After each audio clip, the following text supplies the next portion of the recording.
Les juro que no es mentira ni una fantasía o algo que inventé. Yo vi de cerca la muerte cuando ya en el puente tirado quedé. La droga era mi refugio porque yo del mundo no quería saber. Llegó un compa de repente, me tocó la frente, no hallaba qué hacer. Hijo, no tengas pendiente porque con la muerte yo ya negocié. Pues me firmaste el contrato solo con tu sangre, tu validez. Tu alma quedó en garantía y una mejor vida quisiste tener.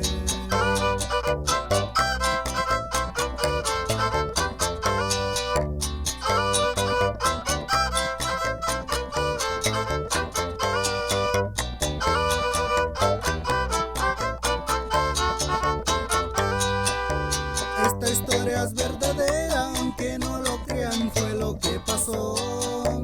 Tal vez fuera del infierno, pues no me arrepiento, hoy vivo mejor. Dubái, Miami, Las Vegas, mujeres y apuestas son mi diversión. Hoy tengo varios negocios, amigos y socios me saben tratar. Aquella vida de perro quedó en el recuerdo, ya no volverá.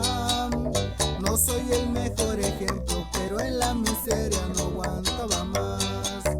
El diablo tiene mil caras, son buenas o malas según la intención. Se presenta de mil formas, siempre aprovechando cualquier situación.